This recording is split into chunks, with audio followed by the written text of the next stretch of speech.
So guys, it was 3 a.m. and I was scrolling on eBay, something I definitely should not have been doing. And in the end, I ended up impulse buying another vintage Gucci handbag.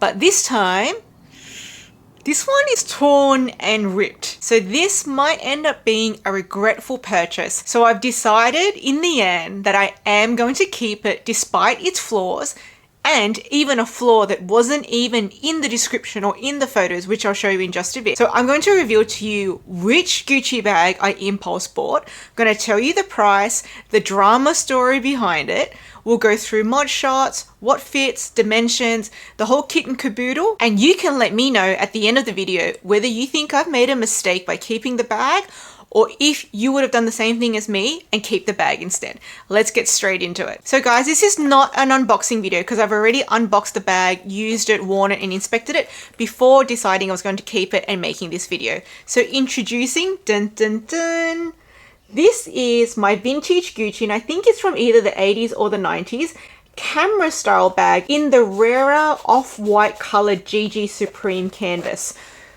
So this is what it looks like from the front. So you can see it has the classic mixed metal hardware that a lot of vintage Gucci does. It is a camera style bag with a front pocket. Comes with a top zip, one main compartment, no interior pockets. And this is what the back looks like, no back pocket.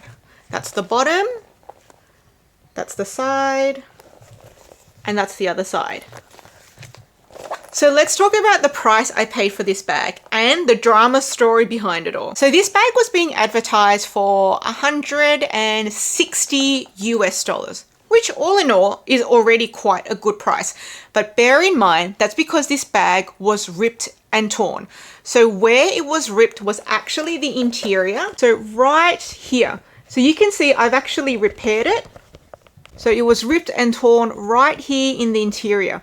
And you can actually see I've now repaired it, but here's what it looked like before I repaired it. And it was after I decided to keep it, then I decided to try DIY repairing it myself. Now that was declared, and it was also just a lot of the basic things that a lot of Japanese resellers will declare on a bag that's quite well used.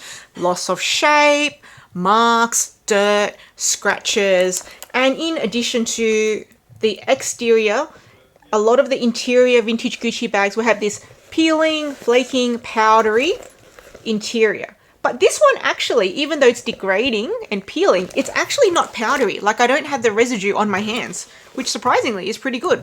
So I don't actually have to immediately spar the inside of this bag. So I'm thinking, okay, look, I'm looking at the pictures. The only major flaw that they've declared so far was that part that was torn, which as you can see, I've been able to at least somewhat DIY repair it myself to make it usable. So like $160 US, that's not too bad. So that did work out to be over 250 Australian dollars, which again is not too bad. But really, did I need to buy another bag? No, I literally just bought these two vintage Gucci bags only a few months ago, and I have the unboxing and try on videos, which I'll link here and here. So, I mean, was I really in the need for another Gucci bag? No. And I already have the same color scheme here. So did I really need this color scheme again? No. But I wanted it. And they had the best offer function. So I sent in an offer for $130 US, which they accepted.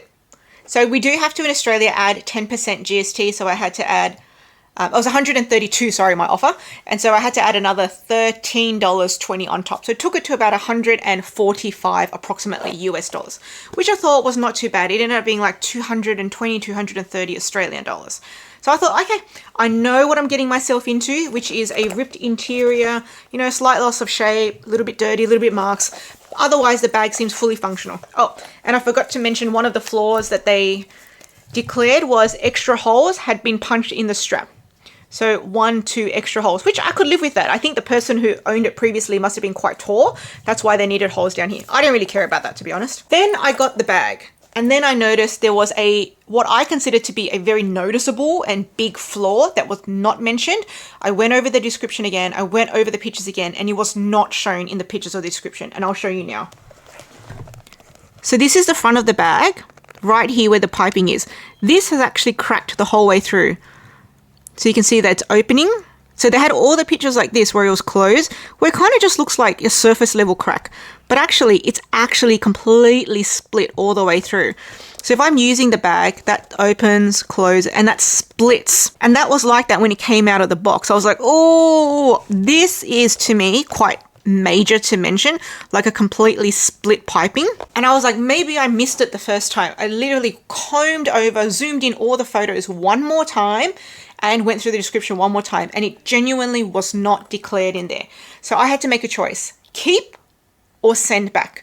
So I messaged the seller and they offered me again, like, do you want to keep it for a $25 discount or send it back? So I thought about it and I decided to keep it for the $25 discount. So they sent me that $25 discount back, and also eBay gave me a pro rata portion of my GST back. So I got another $2.50 back. So I got $27.50 off altogether. So that took my total price down to 117 and some cents in US dollars, which took me to about 180 Australian dollars. So in the end, I decided, look, it's $180. I have a trashed vintage Gucci bag that I can throw around and really not care about really at all. And I can just use this as if it was any other bag that I don't have to take care of. Which, if you guys know me, you know I'm clumsy. I don't really take care of my things very well, and I need hard-wearing bags because I take my dog out a lot as well. And I use my designer bags when I take my dog out. So I need ones that can handle dog stomping. And so I think that having a bag with, even though it has that floor, for 180 Australian dollars or 117 US dollars, I think it's worth it. So let me know, would you have done the same thing I did? Would you have kept it? Or would you have been like, nah, that's not worth it. I'd rather just use that money for something better, that $117. So let me know what your decision was in the end. Now, I already showed you guys that I have this color scheme already. I just collected this bag a few months ago. But not only do I already have this color scheme, I already have this same basic shape. So I already have this shape camera bag. But I believe these two are from two different eras. So they have different tags inside and different hardware. So as you can see, the shape of the hardware is different. The shape of the chaps is different. The shape of the tags is different. So I think that this was a design that was made for multiple years. And then during the different iterations, they had slight different variations in the design. So even though I already have this style, there are some differences between the two color schemes. And I think it's because it's from different years. Now let's do some quick mod shots. Okay, so this is what the bag looks like crossbody. So I'm using the original holes that's on the bag, and I'm using the highest original hole. So you get 1, 2, 3, 4, 5 original holes. Here are the extra holes that whoever owned it before punched in there, but they did it right at the end. So they must have been like way taller than me. Granted, I'm not that tall. I'm only like 5'2", like 156 centimeters. Okay, so here's the bag crossbody. So you guys know I'm a crossbody kind of girl. This is how I would actually be wearing it. So I like to have my crossbodies on the front. Sometimes it's on the side, but most of the time I have it at the front, just so it's easy for me to grab whatever the heck it is that I need. So I'm really loving this off-white GG canvas at the moment. So this is what it looks like as a crossbody, but on the side. Here it is as just a side bag. Can't really see it from this angle. And then this is how it looks as a side bag. And do remember, guys, Gucci bags have a propensity sometimes to flip upside down for some reason. I don't know why, but just be careful with them. You got to make sure it's zipped up, because if it flips upside down, all your stuff's going to come out. Let's just do a quick comparison between this bag and my other Gucci bags. So this is the same bag in a different color scheme, but they are from two different eras or years. So they're not exactly the same, but they do have the same basic shape.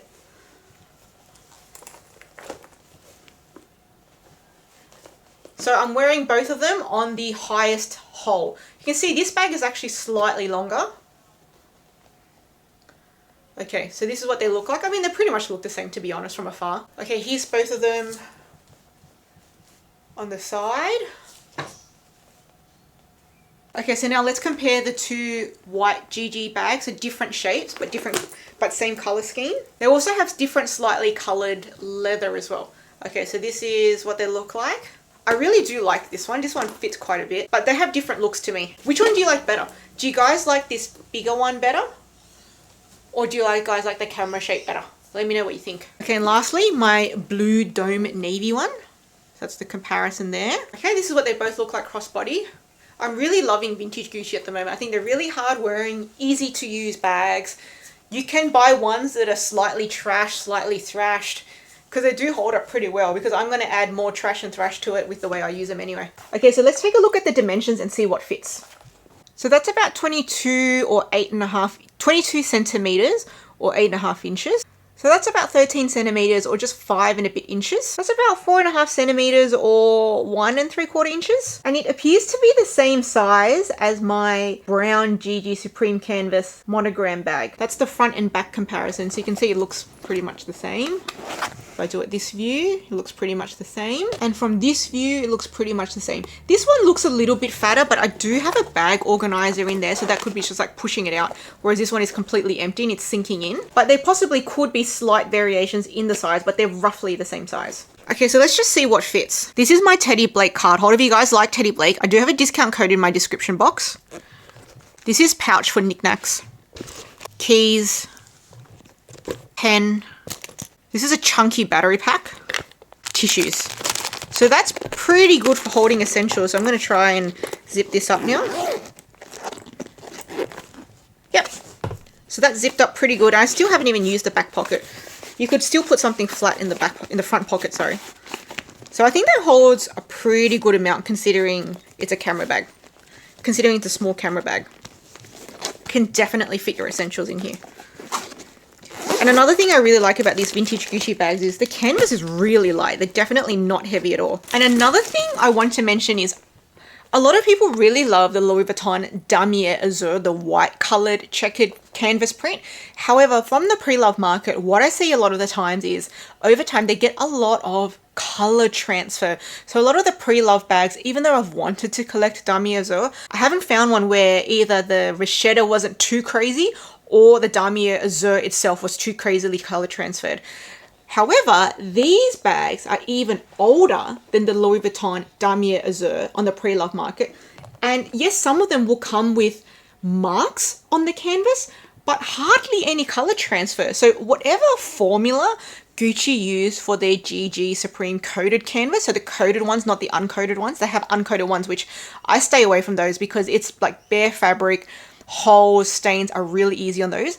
But this one seems to be more well formulated or well made compared to Louis Vuitton Damier Azur. So if you like that light colored coated canvas, but you just can't find a good Louis Vuitton Damier Azur on the pre-love market, maybe at least not at a really crazy high markup, check out the vintage Gucci off-white colored GG Supreme canvas, because that could be an alternative, because I have found these extremely hard wearing despite the very light color. Additionally, the leather that they're paired with, this light brown leather, it's not Vachetta, so therefore it is so much easier to look after compared to Vachetta. These are water resistant, so you don't have to worry about rain stains or whatever stains. So this is much easier to look after and maintain compared to pre-loved Louis Vuitton Damier Azur pieces. So guys, I just wanted to share my final thoughts on vintage Gucci. So I know Gucci really, it's not that popular at the moment. A couple of years ago, especially when the Ophidia line was re-released, Gucci was on the uptrend. It was Gucci gang, Gucci gang, Gucci gang. And it's really kind of fallen off the trends at the moment. But for me, I mean, I don't really follow trends anyway. As you can see, half the time I'm dressing like an old woman and half the time I'm wearing really tight fitting and short length clothing. So I just literally wear whatever I want, buy whatever I want. Like, I really don't care. And all the time I'm wearing vintage designer handbags that are used, ripped, torn. You know, I don't care. I just buy whatever I like. But for me, vintage Gucci actually has like a really nice hard wearing canvas, whether you're getting the off-white, whether you're getting the brown colored scheme, whether you're getting the navy. I actually do want to collect more of the navy as well. If you're looking for something that's on the more affordable vintage designer price range and you want something really hard wearing, I do recommend checking out the Gucci Vintage Supreme canvas bags. So not the uncoated ones. I would recommend staying away from the uncoated ones because they're just literally too fussy. There are things that you should watch out for when buying these. So number one, you do have to understand that most of them, you are going to be coming with deteriorating, powdery, possibly torn interiors. So if you want to know how to deal with like a powdery interior, I'll show you how I rehab them there. But if they're torn, you will need to know how to sew, at least some basic sewing, so that you can patch up the holes like what I've done here.